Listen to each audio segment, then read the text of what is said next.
This is Louis Hart for Boxing Social in association with Empire Fight Store. Delighted today to be joined with the Outlaw, Dan Hardy. How are we doing, mate? Really good, mate, really good. Good to be talking to you. Good to be here as well in the room with all these amazing athletes. I was going to say, we're here at the PFL Media Day. A big day for UK MMA, another big broadcaster. UK athletes signed on to the PFL, just further growing this big boom of MMA in the UK.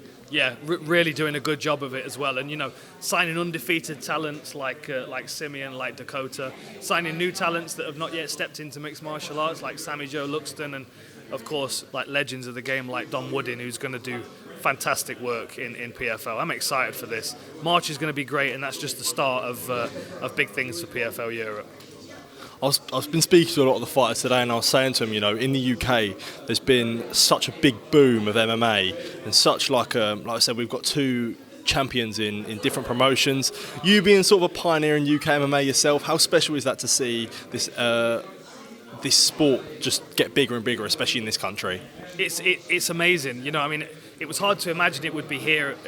Back in 2004 when I turned pro, it was all kind of leisure centres and whatever, a few people in the crowd. It was still felt quite underground, and for many years we've been pushing to get this feeling of like legitimacy and mainstream acceptance. And obviously the sport has gone a long way between me making my pro debut and where we are now, but the PFL are taking it to that next level.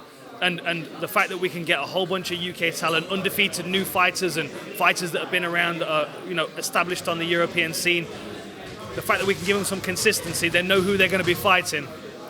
It's the best thing that UK could ask for right now for mixed martial arts. How big is it to finally have UK sort of big promotions having UK broadcasters? Obviously the UFC have always had BT Sport. PFL now having DAZN. Bellator having iPlayer, having these big broadcasters where we can show our domestic talent off to a massive stage. How important is that?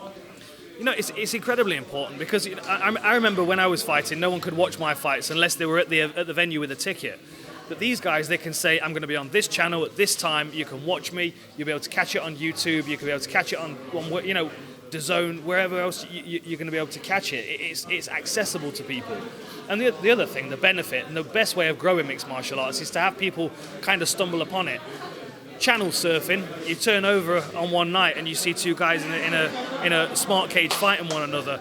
Most people are going to stick around and see what happens, And that's the best thing about being in the mainstream, having that access to the mainstream crowd, is that we're going to discover new fans as we're going. Absolutely. I was saying that he was quite disappointed in the promotion of UFC 284. Just wanted your thoughts on that, where that'd be something uncommon for a marketing machine like the UFC. It's incredibly disappointing. The thing is, power slap's not my thing. And if people want to do it, then crack on, do it. And if you want to put money in Dana's pocket by doing it, then by all means do it.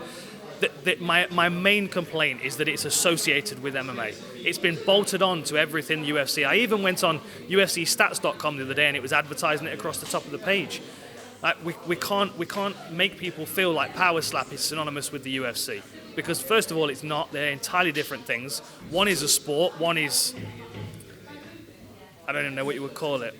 It's not even entertainment for me. Yeah, it's just. I mean, what's next? Like, two people driving at each other in cars and see who dies. It's really dangerous. And a big part of combat sports is your ability to defend. You know what I mean? Like, we don't score defense in mixed martial arts because it's its own reward. Exactly. That for me, what Anderson Silva was so good. Why Prince Nassim Hamed was one of my faivorite boxers of all time, because his head movement was so slick. Defensive boxers always stand out in my mind. James Toney, Mayweather. Zab Judah, it's endless. This is just taking a power shot to the head, and I don't care whether it's an open hand or a closed fist. The impact is still the same, and the fact that you don't have any defense it delegitimizes it as a sport for me, and then you bolt it onto the side of the UFC, and it starts to devalue a lot of the work that's been done over the years. I was going to ask you about the Power Slap League moving, saying onto it, a big emphasis is on health for the fighters, whereas I feel, and I don't know if you feel like this, where for this, all it seems is a money-making machine, and it doesn't look like there's any care about the safety of the fighters. You're seeing people getting knocked out, senseless, and it's not really something that should be promoted with the UFC, where fighter health is such a big thing nowadays. I just don't know how you can take anything that the UFC say about fighter safety seriously when they're encouraging this at the same time. It should be a completely separate entity. If Dana wants to do it, he should step away from the UFC. And if I was a shareholder in the UFC, I'd be annoyed, because I want you to promote the sport that I've invested in and not this alongside it. You've seen it on Instagram, on Dana's social media. You can see the feedback. He knows how people feel about it. MMA... Yeah, of course they are. I don't believe that for 1 second, because I've seen fighters speaking out about it. It's just disappointing. And then, and I love Forrest Griffin, but when I'm seeing him there trying to catch unconscious people as they're hitting the deck, I'm like, Forrest, you help us build this sport, man. Now don't start tearing it down alongside your boss. It's not what we need. Moving on from hopefully something more positive. Yesterday we had the announcement of Jorge Masvidal's promotion with some great fights. We had Jacare versus Vitor, Paul Daly versus Anthony Taylor, Pettis versus Roy Jones Jr. and I'm forgetting one more. There's one more I'm forgetting. Oh, sorry, I forgot this, but that's it. That's the one. How incredible is that MMA fighters always talk about transition into boxing. For Masvidal for doing this, from an MMA fans looking at this, how big is this for even potentially that someone like you who could potentially even get in the ring, fight an ex-MMA star? I think it's a great card. I think the matchmaking's genius.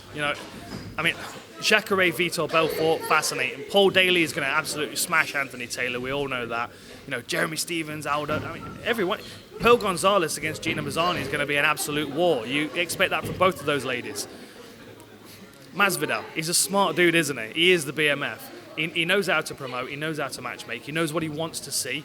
And fortunately, what Masvidal wants to see is what all the other fans want to see, and he knows how to put those fights together.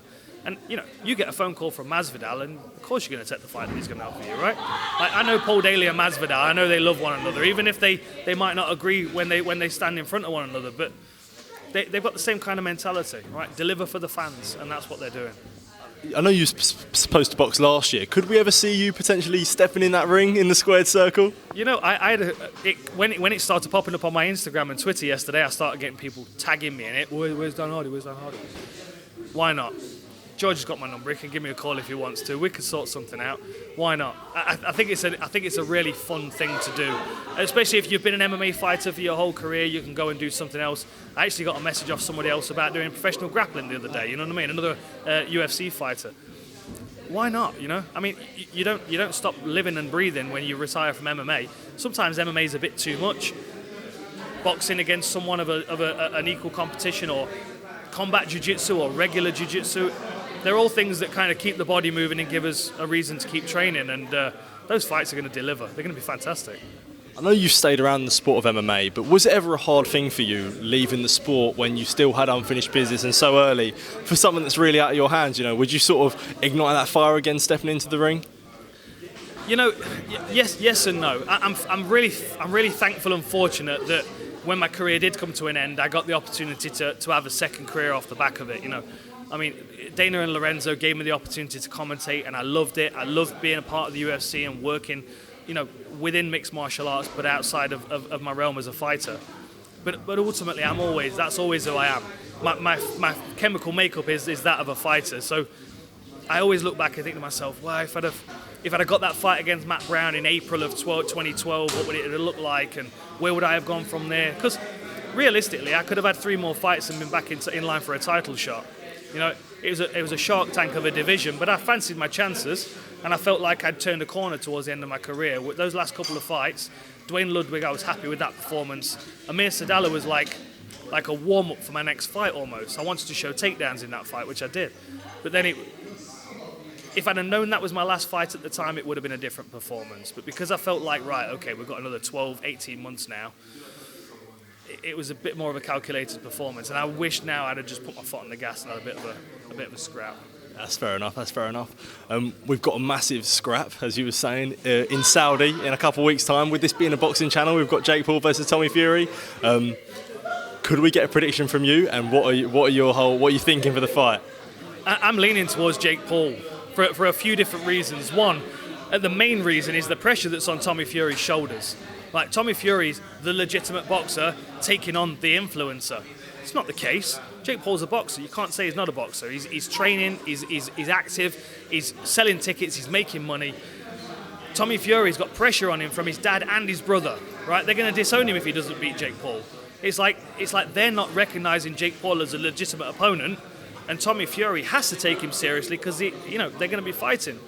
It's a tough test for Tommy Fury, and the pressure that he's getting from his dad and his brother are not going to make it any easier for him. How do you there's been such mind games already by Jake Paul. Obviously, Tommy Fury's pulled out twice already. He said things about his baby, his missus, all sorts of things like that. How much do you think that will play into a factor for someone like Tommy Fury, who's, he's never really experienced it like this before with an opponent? No, I think it's a real challenge for him to deal with, to be honest. I think he's quite an emotional guy, but I don't think he thinks very quickly. He's not like Tyson Fury. He's super quick, very witty. John Fury as well. I mean, he's very witty and then he tries to fight you. He's a very intense individual. Tommy Fury doesn't seem to have any of those qualities to me. He's a good athlete, but I don't know as he loves it like they love it. And I think that the pressure on top is gonna really weigh heavy on him. When your brother's Tyson Fury and your dad's John Fury and he's a terrifying individual, you've kind of got to live up to that. And if he loses to Jake Paul, they might not want to speak to him again. Fair enough. Well, Dan, just to wrap up, where can people find you? I know you put some great content out on your YouTube. Where is all your socials? Where can people find your YouTube channel? My socials are all the same. It's Dan Hardy MMA, and if you search me on YouTube, Dan Hardy or Full Reptile, you'll find my channel. You can like and subscribe and watch all the videos on there. Dan, thank you for your time. I really appreciate it. It's honoured to be joined with a pioneer of UK MMA like we are. Thank you, mate. Cheers. Thank you.